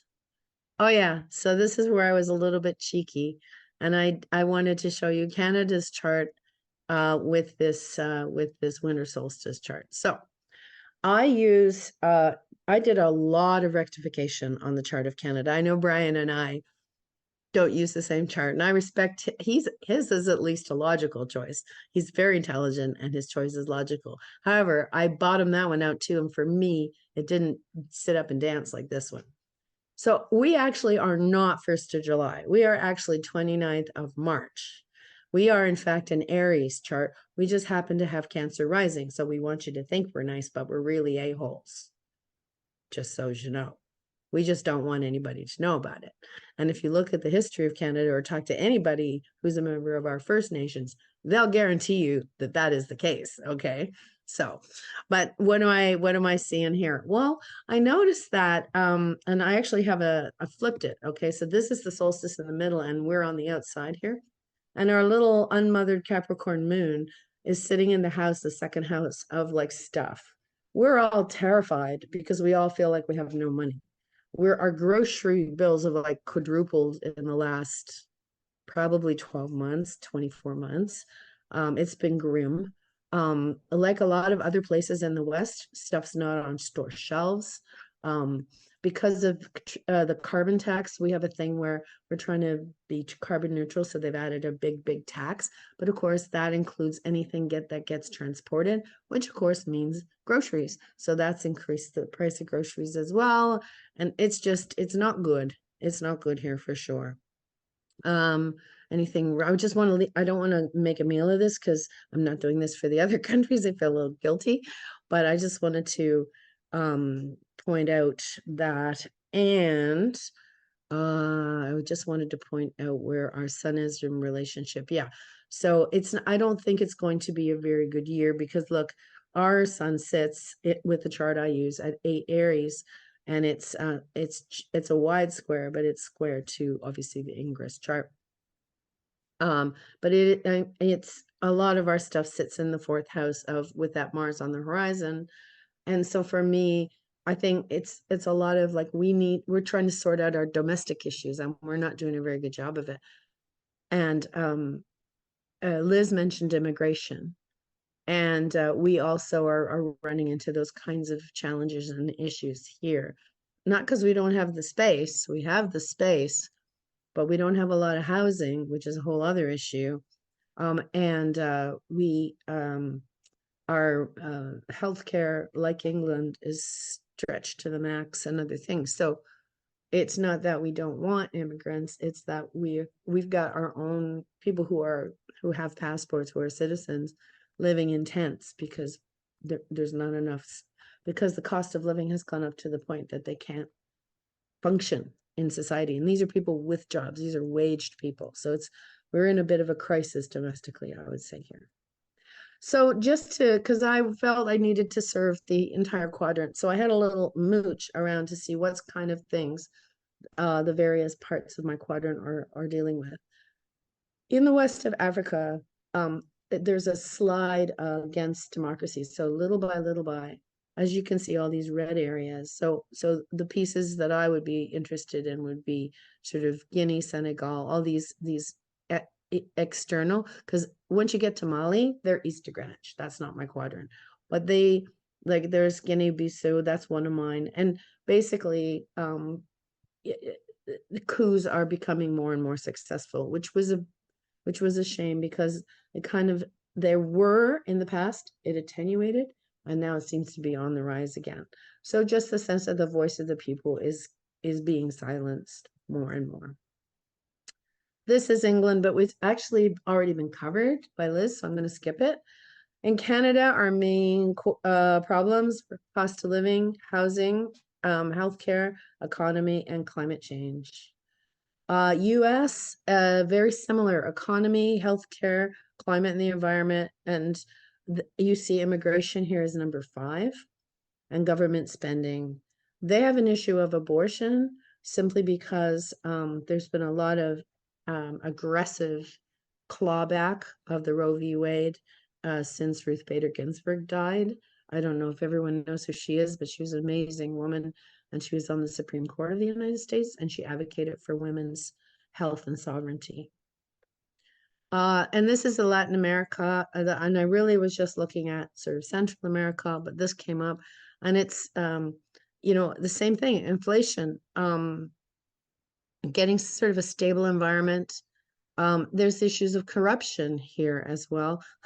I think, myself personally, I think they're just more honest, because there are issues of corruption in America and there are issues of corruption in the Canadian government.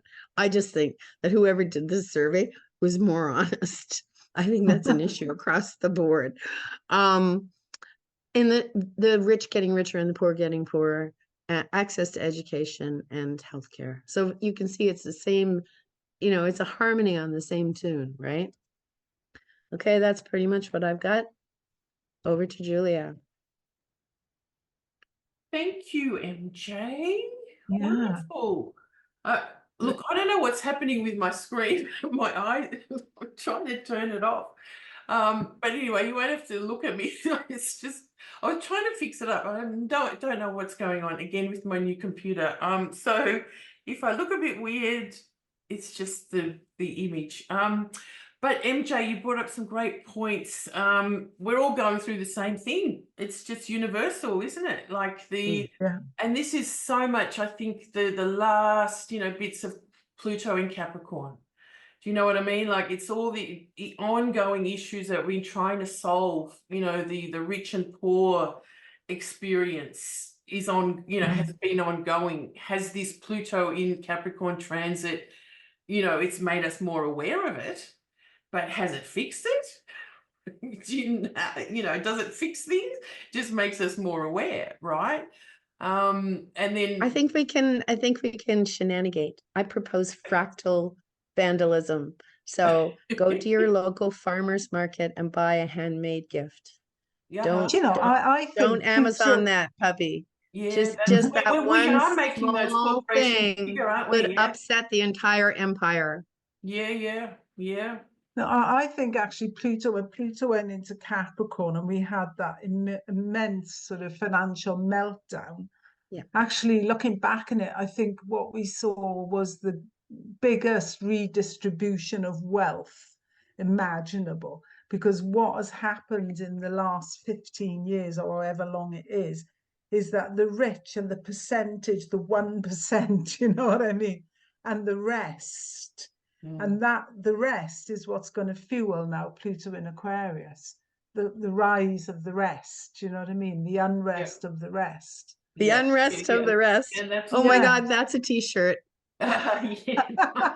Yeah, let's do something. That's a t-shirt. Yeah, no, seriously. Beware the unrest of the rest. That is a really good image. That's right. The rising of the peoples more and more, because the Capricorn energy is more those in charge is still in charge, but the rising of the everything. Well, it's the other end of the axis, isn't it? The Cancer end of the axis. When you get like Pluto in a sign, it calls up the other end of the axis as well, which is, the people, the populism, which has started to come in at the back end of it, which is creating a lot of problems. Because people are saying, we the people, right? Where are we in all of this? We can't even afford to, whatever. But yeah, for sure. Sorry, I'm just getting ready. Keep talking. Just so you can see. But Jules, I don't know if we've got any more to do, but I am thinking about my bed because No, of course, Liz. Well, 100%. No problem. You can catch it later. Thank you for being a big damn hero.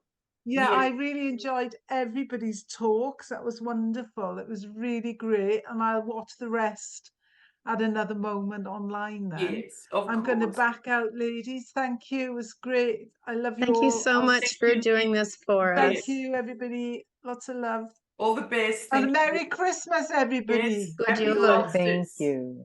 True. Thank you. I won't be too much longer anyway. All right. Thanks, Liz. So back to just the ingress, Capricorn ingress around the world. Of course, the astro-cartography maps just highlight places where things are rising, where we can see things on angles, and where we can see things crossing on angles, right? So just if we just kind of look into the area of, Israel, on the astro-cartography map, 1 degree is like 100 kilometers, or I think it's 110 kilometers. So, if we're thinking about orbs of, 3 to 5 degrees, we're kind of 500 kilometers may be too much to look at, right? But, so we're thinking, 200 kilometers or something like that, 2 degrees in astro. Anyway, that's what I do. But we can see a conglomeration of Ceres and Neptune right through where so many people are being displaced in Gaza, killed, all that kind of thing. And, with the charts that the other three of you have shown today, is that the Aries Ingress charts have been very similar to the Capricorn Ingress charts, haven't they? So Neptune hasn't moved a lot. So Neptune was going through this area for the Aries Ingress, right?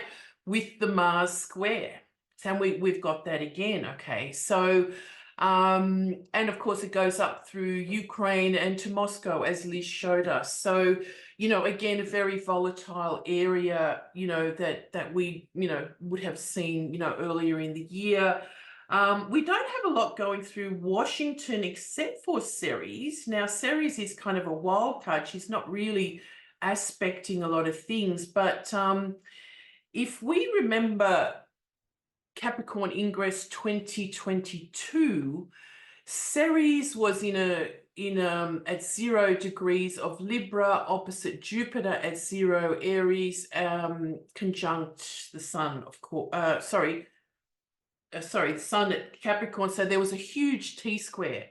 And if you look back at some of the things that I've posted and stuff, that went right through this area, the same area here. Okay, now that's of course where the earthquake in Turkey happened not long after.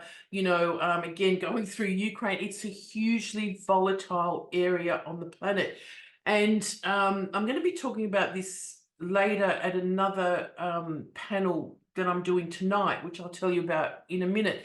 But this area, if we look at it in a geodetic map, Jerusalem used to be the prime meridian, which we use as Greenwich now, used to be the prime meridian back in Ptolemy's days, and it sort of moved around the planet a few times, but it was 5 degrees of Taurus, which is right through Jerusalem. 5 degrees of Taurus is the geodetic equivalent, on the zodiacal map of 5 degrees of Taurus. And what we know is the Aries Ingress had Venus and the North Node at 5 degrees of Taurus as we started the year, going right through that area. We had an eclipse just before on that degrees, going right through the area. So again, we're looking at, you know, a lot of signatures, and Mars out of bounds, as we've seen at the Aries Ingress as well, being such a volatile year, really, to do with so many things. Anyway, interestingly, again, Ceres going through like the Washington area. You know, I'm not sure. She's in Sagittarius. You know, what can that mean? Maybe maturing a bit.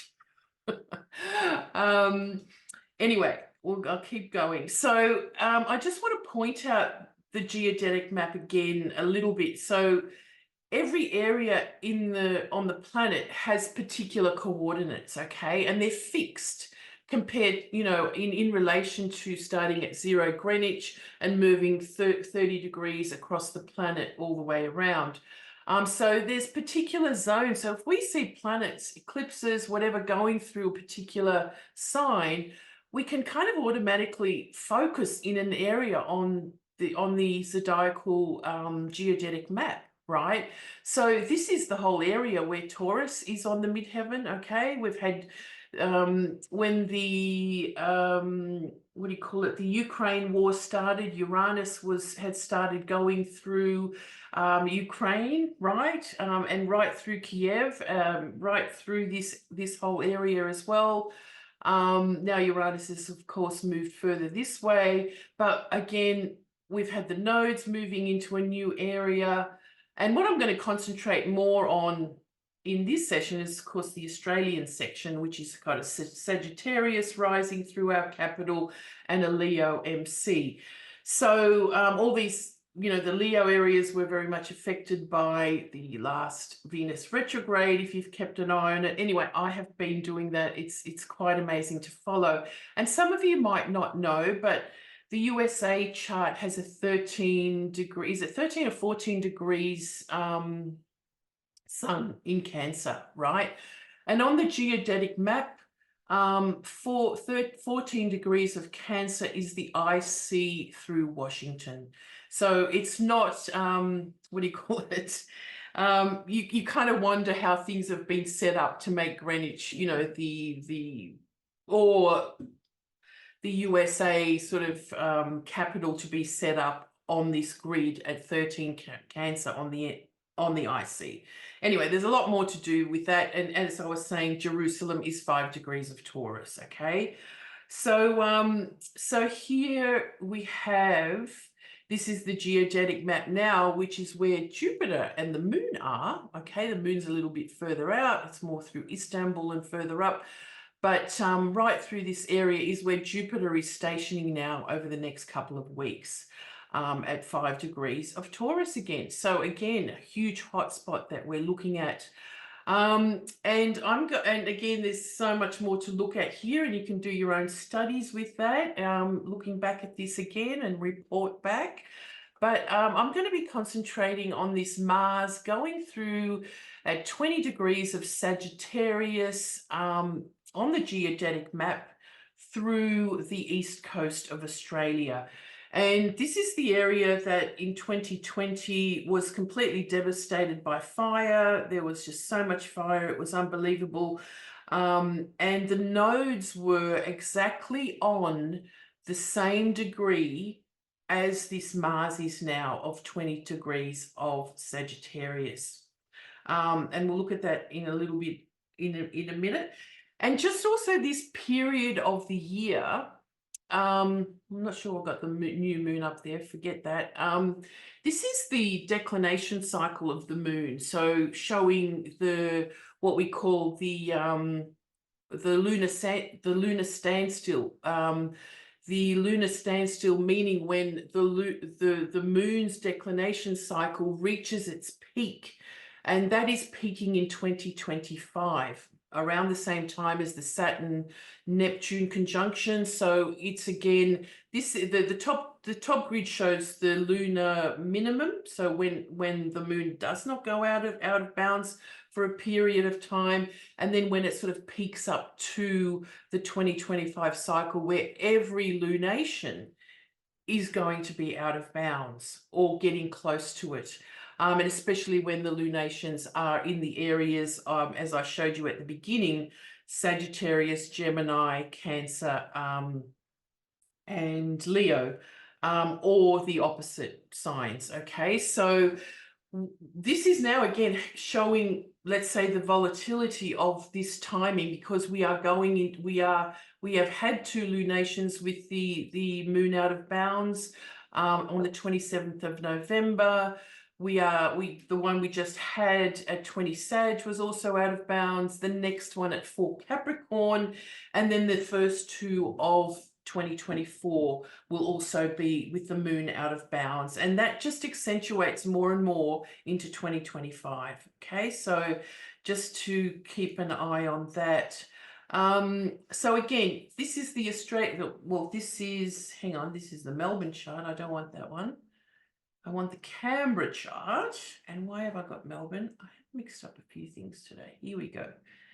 So this is on the right here is the 2023 ingress of over Canberra, and we've got Chiron rising, and we had the same, we had Chiron rising for the Aries ingress as well. Again, so many of the patterns repeating for many, you know, around the planet.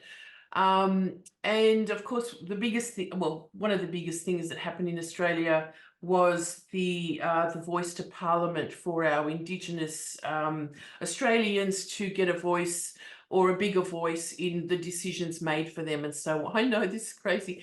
So, and of course that didn't go through. It was a no vote. And we've spoken about this a few times, that, you know, again, Chiron very much relates to the underdog, those that are most underprivileged and so on. And that is a really big highlight of 2024.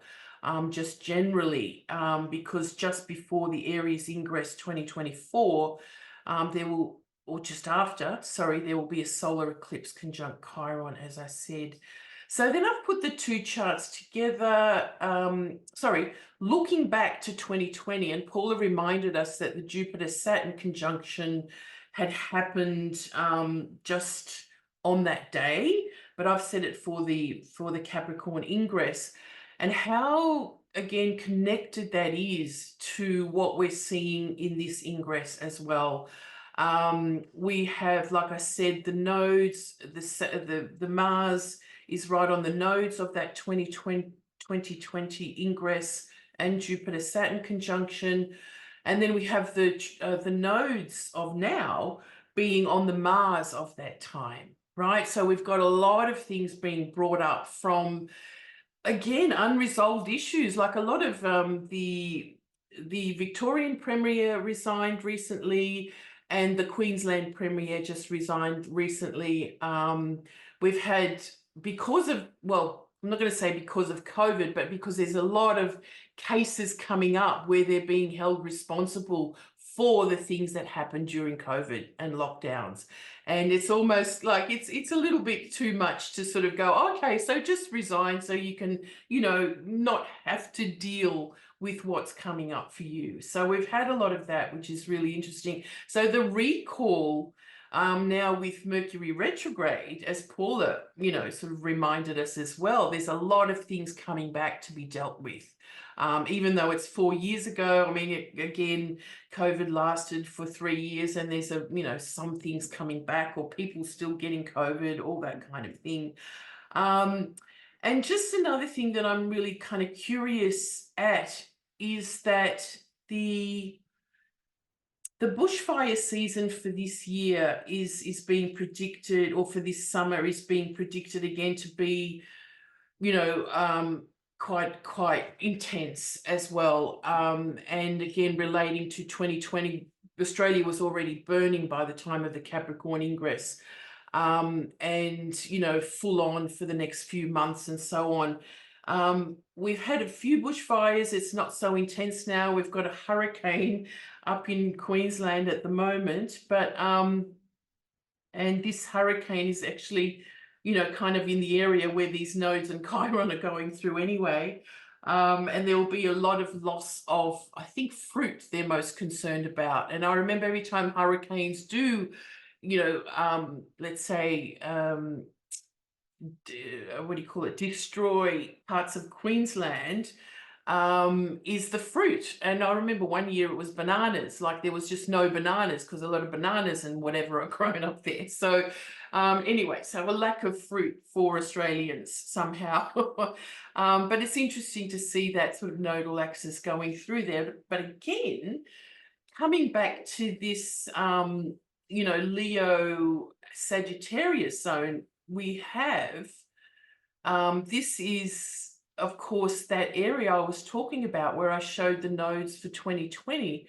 Mars is completely on the same place where the nodes were in that area this time around. And, hang on, let me just go back. And what I want to point out is that because of the Aries Ingress 2024, I think the bushfire season is going to be a lot later, and more around the Aries Ingress time. So like March, February, not, you know, December, January, as it was before, because we have the nodal axis going over the MC and IC. And the last time we had the most horrific bushfires, it was on the ascendant, descendant. Next year's ingress will have the nodes right over the top. This time we've got Chiron, and the node's not, you know, again in that area. Again, you know, we're looking at a few 100 kilometers either way. So anyway, keep an eye on all of those zones. What have I got here? Yeah, this is now going back to just 2020 and showing the nodal axis right through that area. So anything else you want to add there, girls, or anything that you've seen that you might want to just comment on or ask about? No, just that was really cool. Okay, Because I didn't do the like maps, and it was really cool to see them. Look, the maps are so fascinating, and I'm really fascinated by their geodetic map now. I just think, you know, there's zones in the area. It's like it's almost like the sun sign map for mundane astrology. Do you know what I mean? Like it's fixed to, you know, fixed to a starting point. And then we've got these zones that represent Taurus and, of course, all the rising things. And I've seen so many sort of aspects of that. And I've done, you know, some sessions on that. I will do one for the CIA next year on this topic, because again, there's just so many great examples. So so before we finish up, has anyone got questions in this chat or anything like that? MJ, if you want to field any. They just said, so Kiwi just says, love the maps. And then Kathy says, thank you all for an interesting discussion. Happy solstice. Cool. So look, before I finish up, I just want to tell you, so I am going to be talking more about these topics with Rod Chang from the Academy of Astrology in the UK. He's just on fire now these days. He's just talking to everyone, and it takes He's well mad. He's my kind of guy. It's like, if you got the time for that, I would do more as well. But again, good on him. And then a new agent, Kenan from Istanbul, who is such a keen mundane astrologer as well. So it's all the connections of everyone doing things together these days that makes it all so much fun, and you can learn from so many of different people. I just want to remind you that we've only got 3 places left for our Venus Bay retreat, and I think they will go fast. So if you are interested to come and celebrate the year of the Wood Dragon with us in a very special place called Venus Bay in summer in Australia, and like I said, the fires will be predicted later in the year, you know, later in March, if there is any. I'm so jelly. I would love to come, but I'm saving my shekels for are you doing 2025 or 2026? Well, now Can't remember. it's been announced that the Federation of Australian Astrologers is doing a conference in January 2025, so we have to rethink a little bit what we were planning. Anyway, anyways, I'm going to be there with bells on, and I'm saving my shekels as we something. speak. Yes. So remember, we have a Time Lords magazine that is free to, let's say, look at and download.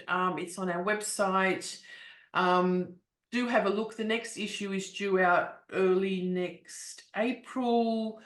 The deadline for any submissions, anyone's interested in writing something for the magazine, please get in contact with us.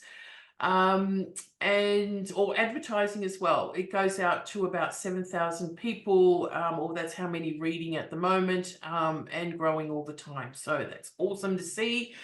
And then coming up 2024, after this, we're having a little bit of a break, and coming back to, I'll be doing a webinar on 2024 for the CIA membership. Others are welcome to join, and it's about looking at the year ahead and how to really plot and plan, you know, the best way, let's say, for yourselves and with your own astrology chart. End of January, we have the legendary Mark Jones on planetary nodes and world events. So that's going to be great. He's a hard man to catch, so I'm glad that I've caught him. And look, just an example, if you don't know much about planetary nodes, I know there's a lot of talk about Taylor Swift at the moment. And, you know, with all her astrology and what you might know as a, you know, a Sagittarian, she has got her exalted Jupiter at 7 degrees of Cancer, which is the nodes of Jupiter. Okay, so it's like an accentuated collective, you know, energy that she carries as a, you know, very Jupiterian, you know, giving person, making it up with, well, you know, her own rules as well, which is a strong Jupiter. So anyway, we're going to learn more about how that collective energy may be, you know, in our charts through the nodal, through the planetary nodes. Christos Arkos, agent in Greece, runs a big school. He's going to be talking about the family constellations and astrology. And then we've got a really special thing about Pluto generations for the Pluto in Aquarius time, right? So how's your Pluto generation going to cope or, you know, engage with the Pluto in Aquarius transit? And that's with Rose and Sol Jonasson, two, you know, great evolutionary astrologers. And soon after that, I haven't put them all on. MJ, you're going to do a rectification class for us. Yes. Yes. So yes, the chainsaw, the steak knife, and the scalpel. Oh, fantastic. Yeah. So look, rectification Wow. is, we get asked to do that now and then. And so, you know, many of you might not know what the principles of rectification are. So I MJ, promise at least half of it will be no maths. Pinky swear. all right, awesome. So in order to get all this wonderful stuff, join the CIA, you know, monthly or for the year ahead. If you join paying per month, you do have a contract for the year to pay off for over the year, or you can just try it. We have got over 120 amazing presentations from all these astrologers that you can access anytime. So with that, I am going to say thank you. Look, I don't know what's going on with this thing. It's Anyway, very You dinner look jour, good. darling. It's very very dinner jour. cosmic. Yes. But listen, You're I like can an alien believe that now. was a hella fine lineup that you have. Except for Mark, whom I adore vicariously, he's never met me. The rest of them I've had, you know, burgers with, and they are not only are they completely mad, but they're bloody excellent astrologers, all of them, including that Julija girl, whoever she is. Oh, Yeah. well, you know, it's So. kind of run from a place loving astrology as all of us do, and you know, I mean, working out more about. I mean, there's just so many levels to keep on top of. I mean, even this mundane astro mapping, it's so hard to do on the computer because you've got to have all these, you know, you've got to have everything open, and I don't know, it's like I need more screens. You know, I've got now 2 screens, but it's like you need more screens. And the cataloging of everything of what you've seen. Do you know what I mean? So it's almost like Yes. I've got to get prepared for, you know, the chart. Okay, I've seen that in that chart or back then, and you know, overlapping. So it's dedicated work. Yeah. Anita says your eyes are sparkling, Julie. I know this is this weird Yeah. thing I can't get off. It's set up as usual, and I tried to change it. Anyway, it's very It looks cosmetic. good. Everybody says that they really enjoyed it. We have brilliant presentations. Thank you all so much. Happy Thank you solstice so from much. Shirley. We Yeah, have Kiwi saying brilliant all around. And then Taryn says, thank you, everyone. Great to be part of this today. So wonderful. Well, Taryn's coming to our retreat. Can't wait to meet you. Who else did I see nice. here? Alice Goodwin, you need to fill in your registration form, which you've been sent. So anyway, look, really, everyone, happy solstice. Mostly thank you, Paula, for being with us. We'll Thank you, have girls, to for do it It more was fun. again. And Great. It was amazing. And Liz, I know you'll be listening. yes, You're a peach thank and a you, pear. Liz. I can't believe that you stayed up until stupid o'clock. We love you dearly and we miss you. Thank you I so hope you're having a much. good snooze. Yeah. Yes. And then thank you everyone for joining us online. We've loved that you've been here. And so yeah, we'll see you in 2024. Hey, happy 2024. holidays. Happy And solstice. blessed solstice to you all, and maybe you'll all be well and safe. So see you in 2024. Thank you very much. Good night. Thank you. Bye-bye. Bye-bye.